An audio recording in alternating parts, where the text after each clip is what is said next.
শরতের সাধার শুভ্রতা কাশফুলে গিয়েছিলাম গোধূলি লগ্নে। ছোট্ট সোনামা, বাবাই সোনা সবাইকে নিয়ে কত কত মজা করলাম। এই ভিডিওটা আজকে আপনাদের সাথে শেয়ার করব। সো হ্যালো এভরিওয়ান, আসসালামু আলাইকুম। আশা করি সবাই অনেক অনেক ভালো আছেন। আপনাদের দোয়া এবং ভালোবাসা আমরা অনেক ভালো আছি। তো আমরা সাদা কাশফুলে যাব দেখে আমি আর আপু এক রকমের শাড়ি পরলাম, কিন্তু আমি ব্লু কালার আর আপু হচ্ছে গ্রিন কালার।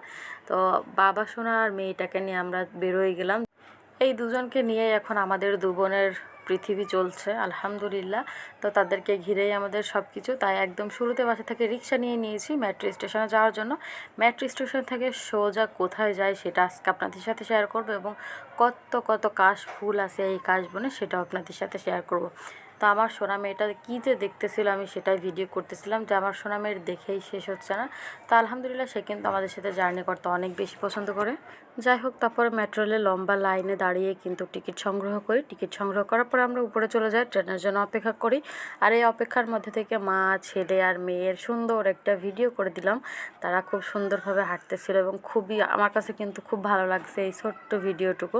তো সবাই একটু মাশাল্লাহ বলবেন ভিডিওটা দেখার পরে। তারপরে মেট্রোতে ওঠার পরে যে আমরা মা আর মেয়ে কিন্তু সিট পেয়ে গেছি।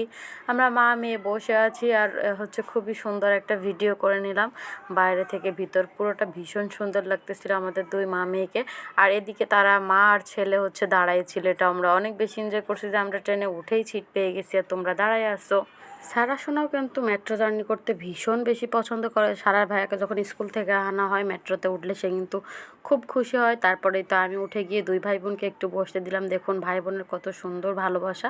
তারপর এখানে ভিডিও করতেছিলাম, এত সুন্দর লাগতেছিল বিকালের আকাশটা। এই দিক থেকে উত্তরের দিকে আমরা যাইতেছি। ট্রেন থেকে ভিডিও নিতে নিতে যখনই দেখি কাশবন, তখন তো আমি ভীষণ খুশি হয়ে গেছি যে পেয়ে গেছি কাশবন। আর এদিকে মা মেয়ে একটু বসছে, তাদেরকেও একটু ভিডিও নিয়ে নিলাম। আমরা কিন্তু নেমেছিলাম উত্তরা সেন্ট্রাল থেকে নেমেই সামনের দিকে, স্টেশনের সামনের দিকেই কিন্তু কাশবন, একদম অনেক সুন্দর, ভীষণ সুন্দর দেখতে। তারপর আবার এখানে বিকাল হয়ে গেছে, সূর্যটা চলে যাবে এমন সুন্দর আভা দেখাচ্ছিল, ভীষণ ভালো লাগছিল। গোধূলি লগ্নে পৌঁছে গিয়েছিলাম আমরা। এই যে সাদার কাশবনের শুভ্রতায় মিশে গিয়েছে আমাদের সোনার হাতে যে কাশফুল দিয়েছি, সে তো নরম দেখে অনেক হাতের মধ্যে নিচ্ছিল আর ছিঁড়ে ফেলতেছিল। তারপরেই তো আমি একটা সুন্দর করে শ্যুট করলাম আপনাদেরকে দেখানোর জন্য যে কাশবনে চলে এসেছি। তারপরেই তো চারদিকটা একটু ভিডিও করে নিলাম। কত মানুষ যে আসছিল এই জায়গাটাতে। তো যারা এখনও কাশবনে যান না ঢাকার মধ্যে থেকেও, তারা এখনই চলে যাবেন উত্তরার যে কোনো জায়গায়, দিয়াবাড়ি হোক বা যেখানেই হোক।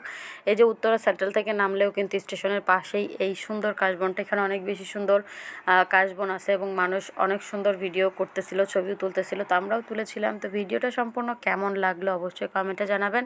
আজকের ভিডিওটা এই পর্যন্ত। দেখা হবে নতুন কোনো ভিডিওর মাধ্যমে, কারণ আমি সবসময় চেষ্টা করি আমার প্রত্যেকটা মুহূর্তকে ক্যাপচার করে আপনাদের সাথে শেয়ার করতে। তো এই গোধূলি বিকেলটা কেমন লেগেছে অবশ্যই কমেন্টে জানাবেন। সবাই সুস্থ থাকবেন, ভালো থাকবেন। আল্লাহ হাফেজ।